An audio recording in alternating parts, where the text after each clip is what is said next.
Welcome to Unlimited Parenting, where we discuss having children with disabilities or special healthcare needs. I'm your host, Allison, and with me today are Sarah and Melissa. Today we're going to be talking about Parent Leadership Institute. So let's get into the stuff and the things. So, ladies, how do we feel about PLDI? Can we call it PLDI? Maybe we need to Parent Leadership Development Institute. Can we shorten it for Sure. the purposes of this podcast? Parent Leadership. You want to call it Parent It's Leadership? called Parent Leadership. But listeners, it's an institute. Yep. Just so It we're is. all It's a on the same vetted page. curriculum, right? So Yes. that's- yes.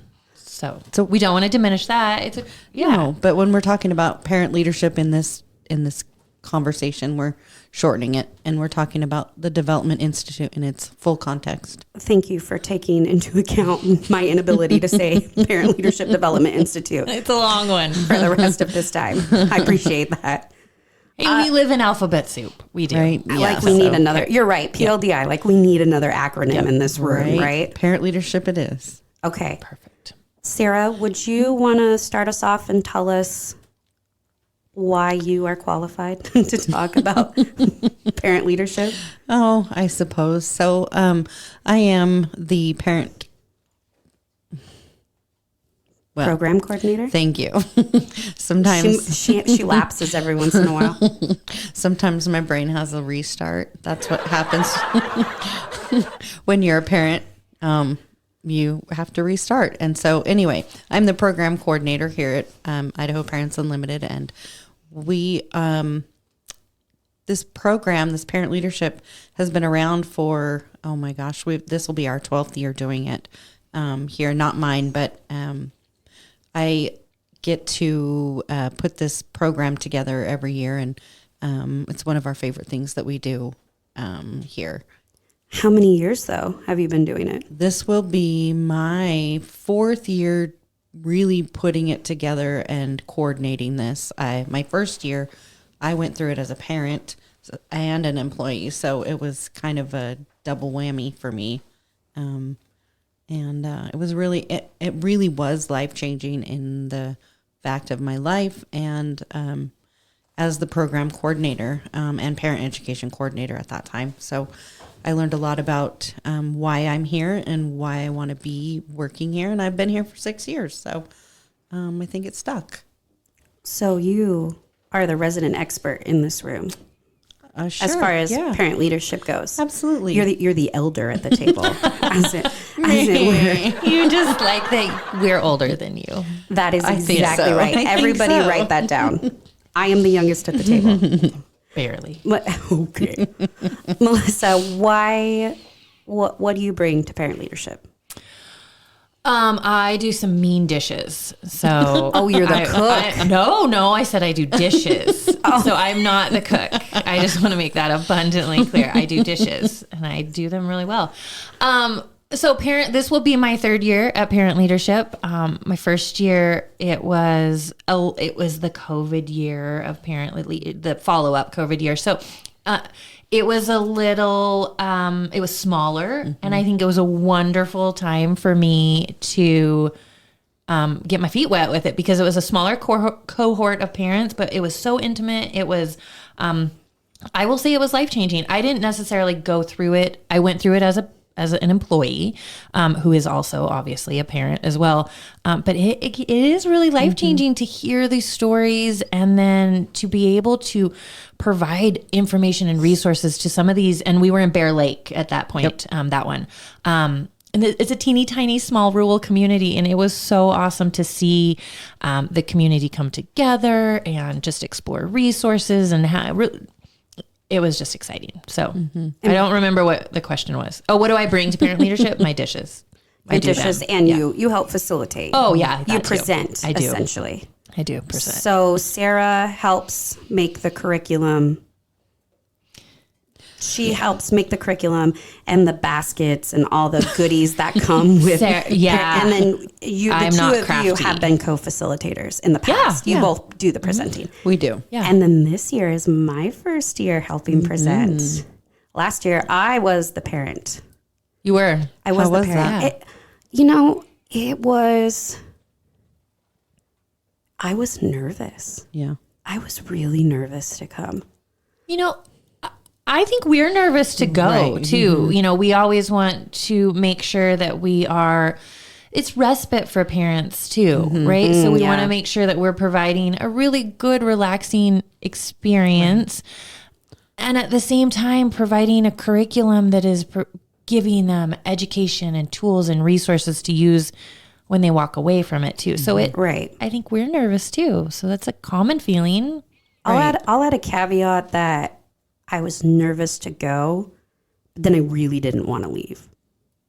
Yeah, I see. That makes sense. Yeah, because as the days went on, you got more connections and you were learning and, everyone gets more comfortable with one another. And then you were like, oh my gosh.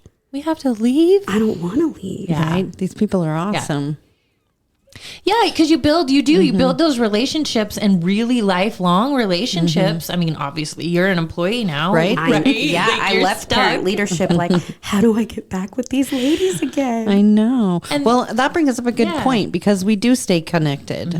We do our very best to, that's part of the curriculum is that we stay connected we help our the participants craft their own goals and action plans to move forward in their communities and in their lives and reach out with each other and follow up on these goals. And we're starting something new this year where we are going to be doing monthly calls every other month with the same group of people who participate and check in with each other and see how we can support each other in the goals that they've created and what their communities need and potentially bringing in parent leadership graduates from previous years. So we will continue to stay connected throughout the year and the following years to our biggest capacity that we can. So, Sarah and Melissa, I was hoping that you guys could really outline, detail what it is. What is this curriculum that we keep talking about? Right. So this is not something that Idaho Parents Unlimited has made up. It's a vetted curriculum, really started from it's, funded through the Office of Special Education and through I'm going to have to look down at my notes really quick. Sorry, because I've got all these thoughts running through my head. The University of North Carolina, Chapel Hill for the child development and really building leaders for early childhood intervention services and the leading that parent voice and family engagement and how do we build leaders in our communities to follow our kiddos through their development and their education and craft that importance of early intervention and then as we grow with our kiddos, those with disabilities or special health care needs. And so that's really what drove this curriculum and this intensive institute forward is that all these different professional groups came together to create this curriculum to talk about how to develop advocates and how to advocate effectively and share your story about what it's like to raise a child with a disability and share those experiences with each other and build up the community of like-minded individuals, and then take that information and those experiences and expand on them to make things, I wouldn't necessarily say easier, but in some ways easier or enhance them or make the path a little bit less scary for those coming behind us, I guess. That's my personal feeling on it, that raising a child with significant healthcare needs and disabilities was very scary. Yeah, for sure. From birth all the way into his early intervention, we went from the hospital to those birth to 3 interventions and then developmental preschool. And I was thrust into a world I knew nothing about, and I was terrified. So there were things that I would have liked different. There were things that worked well. And so being able to share that information in a way that makes things better for our community and for those around us, using the resources that are in our own individual communities, because Idaho is a very different state from one corner to the next. And each part of that area, each region, which Melissa can talk about how what we do, how we offer parent leadership, but each region and each community within those regions have different resources available. And needs, right? And needs, absolutely. Because Idaho is predominantly rural, but there are we're pockets of... considered a frontier state. So, we have... Boise has different needs than, say, Bonners Ferry. Absolutely. I would even say that the Treasure Valley is very large, and that is, we have different needs from city to city. Yeah, definitely. Parent leadership, it does come from this wonderful vetted curriculum, but at Idaho Parents Unlimited, we have adapted that over the years to really fit our state and our parents. Because we do have those rural, pockets of families that care is a little bit difficult to find. So that's part of the curriculum. One day we really spend deep diving into special education and IEPs and breaking those apart. 504s, what does that look like? So that really education side. And then we kind of switch gears on another day and talk about some of accessing health systems in the state. Intermingled into these are really fun activities. And I use fun kind of loosely because some of them are really, really emotional. No. I shouldn't use fun. Are they? I don't want to say traumatic. We don't want to scare anybody, but they're triggering. It does trigger some emotional. Yes, you're right. I don't want to put anyone off. You're right. Trauma is a scary word, but when we're talking about emotional life maps. Okay, sure. Yes. And where we started and what brought us here and who our kids are and what links us together, everyone in that room. And people really, I guess maybe trauma releasing. I think people find it really cathartic to tell a group of people who understand where you're coming from, where they're coming from. And you finally get someone who goes, yes, I hear you. I see you. I validate you instead of, well, you should try this, or have you done this? Or I don't see what you're talking about in your child. Right. Yeah, somebody that's either been there and can really offer up some lived experience, or someone that maybe potentially hasn't been exactly where you are, but absolutely has the compassion of a parent of a child with special healthcare needs or a disability that, can offer that shoulder to cry on, which is what we are here at IPUL, right? Absolutely. Oftentimes. But it does. It's an emotional experience, but it's really scattered in with educational experiences too. I guess I would say. Do you think? I don't know. You've been a participant. Yeah, I think that the first little bit of the training is kind of an introduction. What is Idaho Parents Unlimited? What do we do? Who do we serve? What do we offer? And then really, who are you? And the who are you piece is where people really find the emotions. And then once you guys really found out who we were as parents, and then also as individuals, which I thought was really, really cool, just who we were outside of our children, you were able to slightly adapt kind of what you were teaching to be more individualized.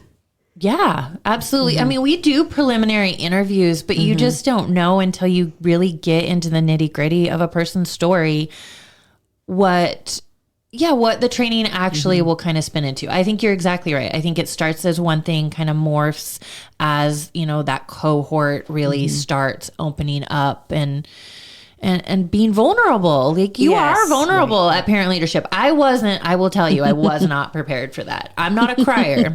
I'm not a crier, but at my first parent leadership, I was overcome with these tears that were flowing and I had no clue where they came from. But it's an emotional experience. You're unpacking, I guess, some trauma of diagnosis. I guess, Right. honestly, that's what I Absolutely. did. Yep. So It's super cathartic. And it is. in the second day, we spend really diving into our own whys and your why before we get into the processes of how Idaho and how special education works. We take the first day or the first morning of those life maps, and then we really talk about why we're here, and the why is our kids, and then we start to craft those goals so that when we do talk about the education, the special education pieces and the healthcare pieces and how Idaho operates in that and how special education works, we can take those goals and those personal pieces and help craft what it is that your goal, your personal goal is into making that action plan moving forward and using those resources in that action plan. I just want to ask real quick. We keep saying day 1, day 2. How long is this? So it's a week long. Yep. It's a week long. We say it's a week long. However, we check in Monday night. 6 o'clock is check in. So it is 4 nights, 5 days. But Friday we have to be checked out of the venue by 10. Yeah. So it's really three intense curriculum packed days of learning and exploring. And then the evenings are spent really bonding, and we may have had a dance party or two. Not me. It wasn't me. And, charades. Of course. There were some of that. Networking. Yeah, absolutely. Pair and share. Like, what am I trying to say? Organic pair and share. And Yeah. some of our parents just go relax in their room and enjoy the peace and quiet, because I know that at home, we don't get that. We don't get that alone time, and that is absolutely fine. Yeah, the nights are super fun. That's one of my favorite parts. I mean, I love giving all of the resources. I love the goals and life mapping, and don't get me wrong, that stuff's great, but there is something to be said for networking, with these other parents. And hearing all the different ways that people make horse sounds when you're doing charades. Well, there's that too. I mean, things you find out about people. I know, our own employees. Who knew? Yeah, Who knew? And this year we get karaoke. That's we right. do. That's what you have told me. I keep I think reminding you Allison so that you're wants to prepared. sing. Yeah, Allison has very much scoped out this VRBO and its content. So. Listen, give me a microphone and just wait to be Clearly. impressed. Yep. Yep. So I'm going to have to work on my songs. I'm not working on dance moves. It's just FYI, guys. you guys, I have big main character energy. You guys are backup dancers. That's fine by me. Okay, who is this for? Who is the best candidate for parent leadership? It's a parent that wants to be elevated, I guess I would say. I don't even know if elevate. Yeah. It's that parent. It's you, Allison. It was you. You were the parent that was, you had your children who had varying diagnoses, and you were trying to do more, right? How do I get my feet in this door? How do I get my foot in this door? I saw her silently correcting my grammar. I jumped in. She did. You actually did go feet so first. Yeah, and it's You dove in head first. You did. It's the parent that is just looking for, how do I get more involved? How do I get involved, like Sarah said, in my community? How do I help other parents? It's that parent that's, wanting to advocate on the next level, or just advocate for their own student and then learn the tools to advocate at another level. There's not a right or wrong candidate. The program was developed for parents whose children were age 0 to 9.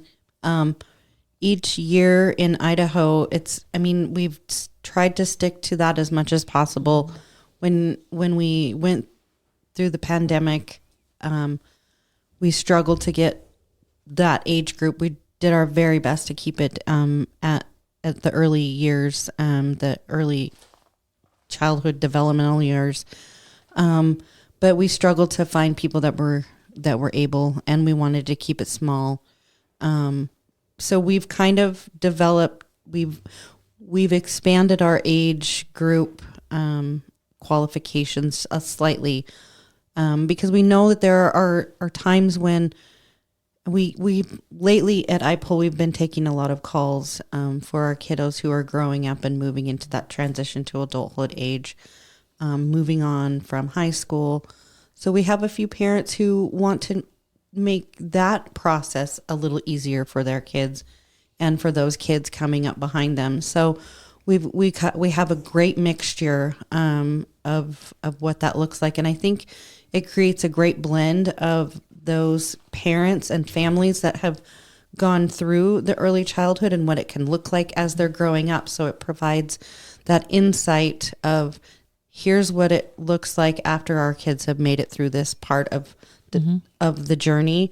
So, and this is potentially what we would like to see as they're moving up through the next part of the journey. So as you families who are here with the youngers are thinking about your kids as they grow up, maybe some of these things can be implemented into your goals. Does that make sense what I'm trying to say? It does make sense. And it reminds me of how when your kids are little, you get stuck in survival mode, and you're in my case, I'm talking about behaviors and just how do I survive the day. And part of parent leadership that was really eye-opening for me was I had never thought, not even once, about what happens when, there was at my year of parent leadership, so 2022. Yeah. I just had a mind See, it lapse. happens. So my year of parent leadership, there was even a conversation about puberty. What happens when our kids, and I was like, I had never, we just had conversations that I had never even entertained, because I am so used to going, just how do I survive this day? And meeting other parents who could be mentors because they'd been there, done that. And other, just my kids are autistic. So there were other parents there who were parents of children who are autistic. And they were like, well, this was a struggle. And we tried this. And I was like, it was like mind blown. I'd never even thought. I loved looking over. Honestly, I mean, Allison very much wears her emotions on her face. Don't know what you're talking about. And I can't tell you the amount of times that we would be presenting and I'd look over and she's just blank stare, just deer in the headlights, soaking it all in. I don't know what you're talking about. No? I'm sorry. I did. And I was trying so hard to take notes. And okay, so when you go to parent leadership, you're provided with a packet and a flash drive, and all the curriculum is available to you. If you're, a little weird and you look at it the day before, I'm not going to judge you because that's what I did. So, and there was lots of room to take notes, but I kept finding myself like finding margins and like scribbling. And I'm like, it's just so many things that I just hadn't even thought about. And I think that when I found parent leadership, it was a flyer from my kid's school. That's where I found it. And I applied, I interviewed, I was obviously accepted. And I went into it thinking that this was going to be strictly school-based. Yeah, I think a lot of parents have that kind of misconception because a lot of people think that is IPUL in general. Right. Yeah. And this year, a lot of the parents that we have interviewed for 2023's parent leadership have found these flyers from their school. Right. Yeah, absolutely. And I got there and I was like, oh, it's Medicaid too.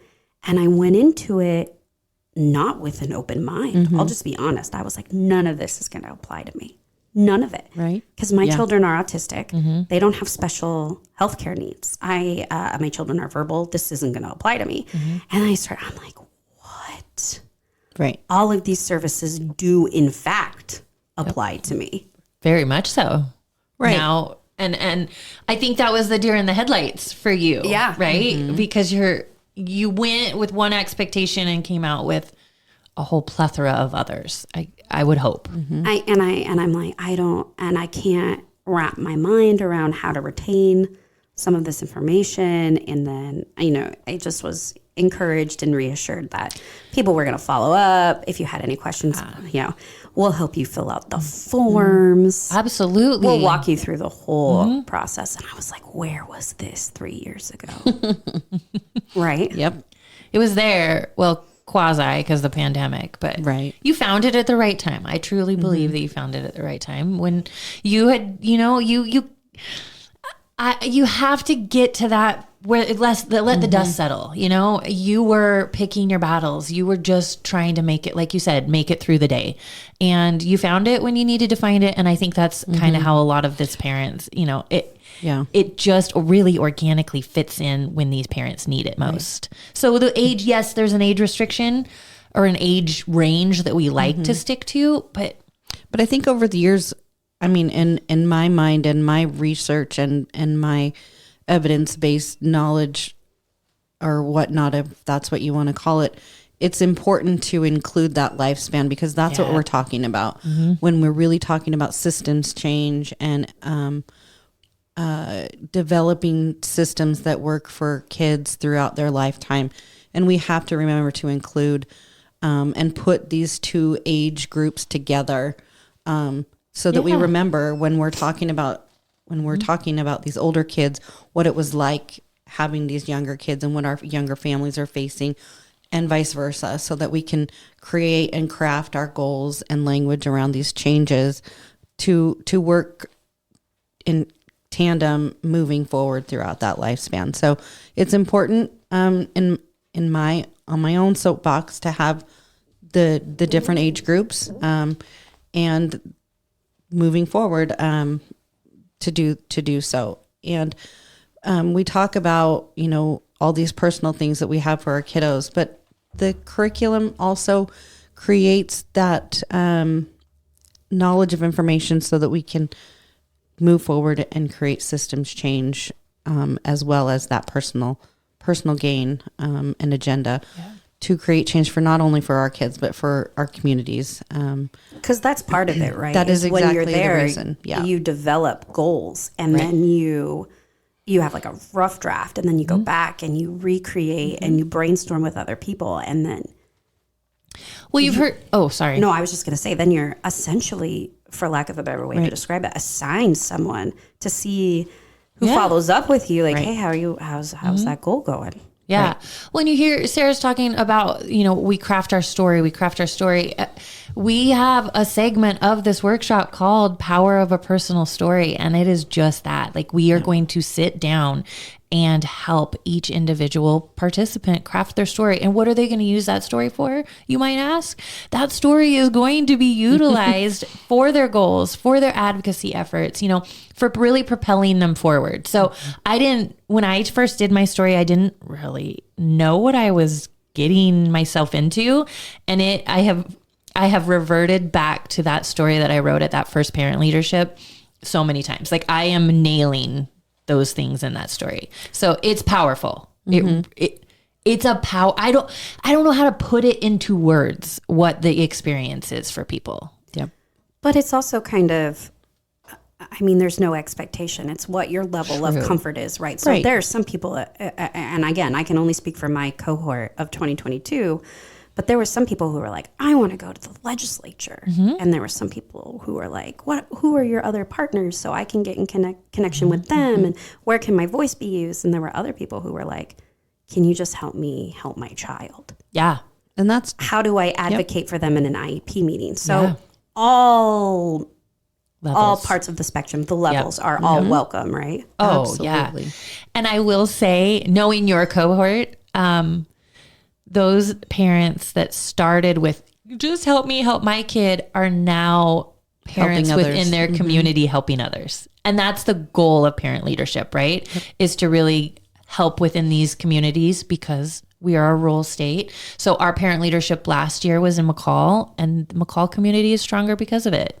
Right. I think. And we had a few different language in there. And now that parent is helping other parents that struggle with that diversity. So it really does build confidence in ourselves and in our ability to advocate for not only our kids, but those around us. So when parents leave, we ask that they, part of this is to amplify Idaho Parents Unlimited and the services we provide to our families. But, really just building us up in their communities as well. So, if there's issues, contact IPUL. If families are looking for resources, definitely have them contact IPUL and those types of things. So we're really just building up our presence and assistance across the state. So you said last year was in McCall. So how do we determine, are they all across, our parent leadership, it just takes turns being in different places every year, or how does that work? Yep. So last year we served regions 3 and 4, which are down here in the Treasure Valley, Boise, Nampa. I'll just say region 3 and 4 reaches from McCall to Mountain Home. And then regions 1 and 2, which is where we're holding parent leadership this year, is from Bonners, which is borders Canada, all the way to New Meadows, which is next door to McCall. Excuse me. And so that's region 1 and 2. So Moscow, Lewiston, all those areas. And then 5, 6, and 7 are Twin Falls area. So Mountain Home over onto the east side of the state. So we will be back over in, I think we try to do region 5 on its own, just because it's fairly spread out. And then that will be next year. And then we'll go back to 6 and 7. And then how many regions does Idaho have? Depends on, what map are you going to use? That's a trick question. Oh yeah, that's a good point. Because correct me if I'm wrong. In some cases, the Boise area is its own region on some maps, right? It's like 7 or something. There's generally 7 when we're talking about education and healthcare, but there's different health regions, and then there's different education regions, and then when we're talking about Division of Vocational Rehabilitation, there's 8 plus center office. So there's a few different ones, but generally there's 7. And generally we use the health and welfare map that separates the state into regions. So does the Department of Ed. But so when is this? Is it the same time every year, or do you mix it up, or? We like to shoot for April. One of the middle to the end weeks of April. Just it seems to be the least busy for families. As far as school activities go, summer is busy with kids at home, and and so the weather's nicer, but who knows? Who knows, right? Last year in McCall, we had 3 feet of snow. I know. We were snowed in. I know, and I were was like, gonna we do get walks. to stay. I know. We had all kinds of fun things planned, but that's okay. It was fun. It was cozy. It was a good, intimate experience. It was a good experience. But that's another positive about the curriculum, is that it is so flexible and highly adaptable, and you can do it anywhere. And do things inside or move it outside. I was going to ask, has it ever not been in April? To the best of your memory? Not since I've been here. Not since I've been here either. So, but it used to not be held annually. Yeah. Right? IPUL used to do it every other year because we had a big conference, I believe. So we would do a parent leadership every other year, and the opposite year we would do a conference, like a big conference in the Boise area. But I think attendance started to dwindle when we would do it that way. Yeah. And then I think that we just really realized the value of PLDI and having the representation across the state as well. Getting into these small communities and being able to provide resources and provide parents that can then, spread the word of IPUL. Because IPUL proper is in Ada County. It's in Boise, but we serve Yeah. We do. We got to get everywhere. We're statewide. Yeah. We of do course. that though. We travel. Right. Like yeah. I'm Virtual, physical, Yeah. in-person trainings. We're traveling to Idaho Falls next weekend, and then the following week we'll be up in Coeur d'Alene, and then back again, traveling in March a couple of times, and then I think we're busy. We are. And what people perhaps don't know is that IPUL is an office of 7 or of 9, right? 9 of us.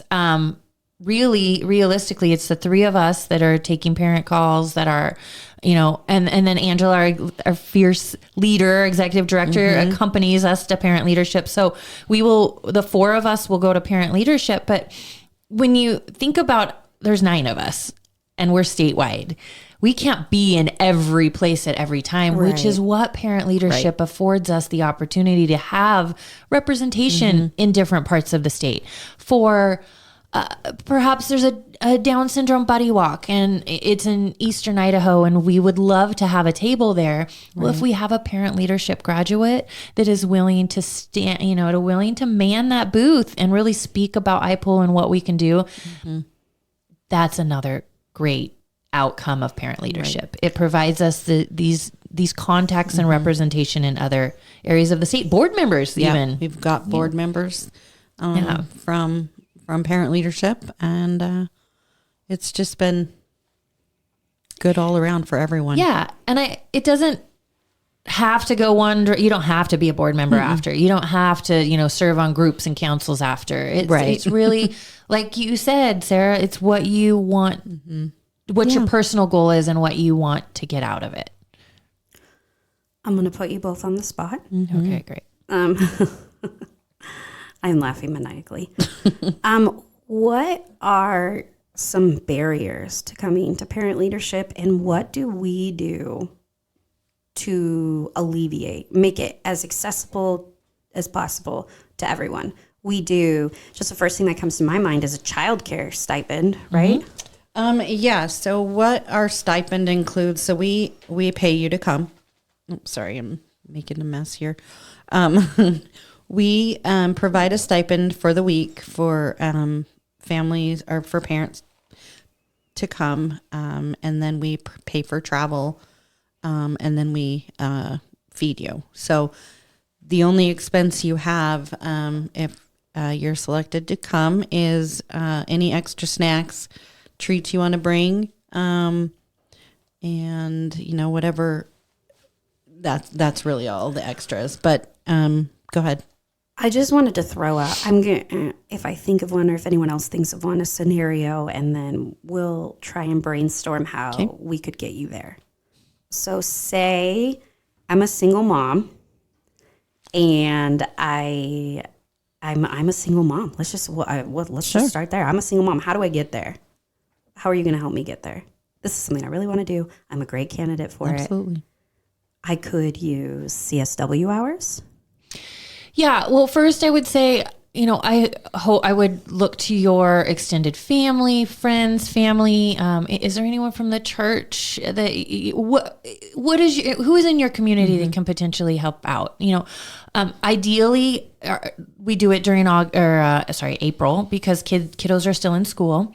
So school, yes, that's a huge help. That is a huge help. So if there is someone in your tribe that can, someone in your group that can. That can come and help. Which is why I bring up CSW hours, right? Yeah. Yep. So we've also and that's why we kind of, when we're talking, we emphasize that it's really the check-in Monday night and we leave Friday morning, so that it doesn't seem like such a huge hardship, and that we do it in the regions that are fairly close to family, so travel isn't super far.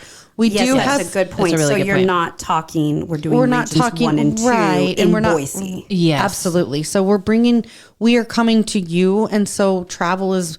I think if you're in New Meadows and we're up in Coeur d'Alene, what is that? 3 hours at most. I'm just putting a worst case scenario out there. Right. But we're not asking you from Bonners Ferry to come to Boise. No. It's not a day worth of travel. It's like, you can come up after the kids are settled, and we've had in some circumstances, not ideal, but we've had made arrangements for late check-ins, and I think we had a really unique circumstance where we had a Thursday night parent who had to leave, but she had a newborn that she had to get home to. So So again, what I'm hearing is just beyond flexible, bend over backwards to help. Yeah, let's try to find a way. And if there's somebody that's on the fence and is really, trying to struggle, reach out to us individually, and we will try to figure out, to brainstorm some ways to really help make it work for you. We're not an exclusive group of no. And we've had,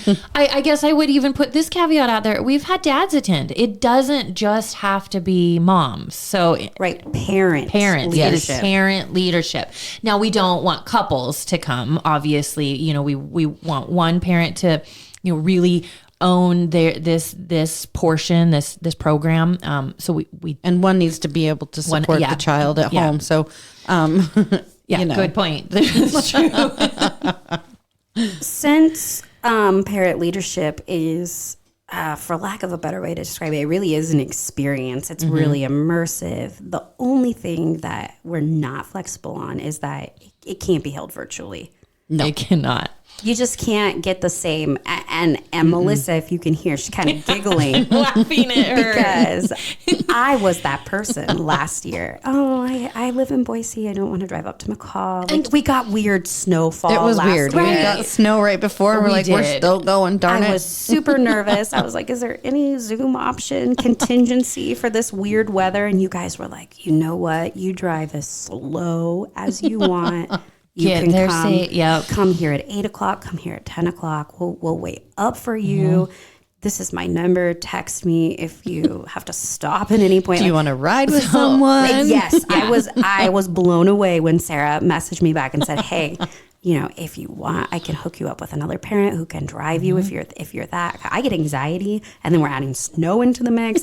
Sarah literally gave me so many options to get there. No, we want parents to get there. We want to remove those barriers because we know that barriers exist. It's hard for us to get away, right? We all have kiddos with special healthcare needs or what have you, and it's hard. We understand wholeheartedly, so we want to get you there. But on the flip side, wouldn't you agree that you would never have gotten out of parent leadership what you did if it was a Zoom option? If I had the ability to start it on Zoom, I would have ended it in person. I would have drove there.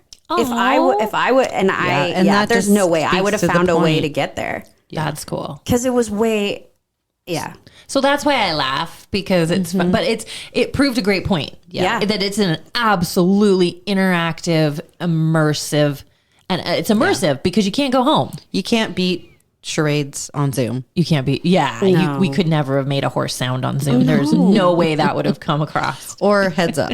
Sorry. Heads up. Yeah. Can't play heads up on Zoom. And I just feel like my karaoke wouldn't be as on point if I was on Zoom versus in person. Mm. No, you could do potentially a disco background on your Zoom, so that might step it up a notch. But I just don't think so. It's not going to happen. And we don't kidnap you, but we don't let you go home either for the same reasons. Yeah, if you live right down the street. So if you do get selected, you can tell your family however many days you want. You have to take that extra night. We'll back you up. Go to Target. You just have to find somewhere else to stay after Thursday. Yeah. So if you're in Coeur d'Alene, yes, the house is it's in Athol this year, but if you're going to be away from home for those 4 nights. So that's a commitment. Yeah, we understand that that's a commitment, but it's an important commitment to get out of parent leadership. What everyone gets out of it, you need to be there. And for that networking, for that just that camaraderie that happens at night, you just can't put it into words. Yep. It's next level. Especially next level. Where's the applause button? I just keep coming back to the fact that first day really just sets the stage. It just really opens you up to everyone around you. And again, no one's going to pressure you to share more. No. You write down as much as you want to write down. You share as much as you want to share. but you're gonna eventually be paired with someone like myself who's gonna share their entire life story. Yeah, and I think that helps parents share. And then it helps connect. It does. Yeah. Yep. So I think if we're going to just go around the table real quick and give one thing that we love or one thing that we didn't cover, or you just want to emphasize, mine would be is that it's just really, it's like a community. Yeah. What you get out of it is so, I could run into any one of those. All of my cohort were moms. I could run into any one of those moms anywhere and just walk up and start talking. And that hopefully you do. So that's why we have it in the same region, so that you build those connections. You run in the grocery store. You know, I could run into you in the grocery store and say, well, my neighbor is having this issue. What do you think? And do you know what I mean? And it's just so, I keep saying it, organic. But it really is it creates such a great thing for the communities. So it breaks down barriers. It breaks down those barriers. For the record, I have run into. Right? Have you? Yeah, I ran into Gretchen at the library. Awesome. I don't think she would care if I called her out right here. We ran into each other at the library That makes sense. That's awesome. for summer reading. Yeah, Melissa's like, that tracks. Allison at a library. At the library. Listen, anyone else have anything they want to emphasize or their favorite part of leadership? I think it really, for me, every single time, it reminds me of my why. This job of parenting any of our children is hard. We all know that. But then when you amplify it with our kids with extreme needs, be it mental health, physically, healthcare wise, makes it an even bigger challenge, and reminding us why we're doing this parenting gig for our kids really puts it into perspective. And for me, it's a responsibility to take the knowledge I'm learning as my son's parent, and sharing it with everyone, and making it better. Yeah, I would agree. All of what you said, ditto. It's a community. It is. It really is. Being with like-minded individuals, like being with parents that get it. That, you know, I've said things in this parenting role that I didn't think I would ever say in a million years. And we've had this conversation. You couldn't have told my 19-year-old self that this is where I was going to land. No. But to be with parents who have also landed there, it's a very unique experience. Unlike anything else. Out of this world. If you're on the fence, I'm better off from having gone to this. If you're wondering if this is for you, it is. It absolutely is. Yeah. I am speaking directly to you. You can apply online. Yeah. Right? Absolutely. That's where our application is on our website. And if you need help with that, just give us a call and we'll walk you through it or do it for you. Well, okay.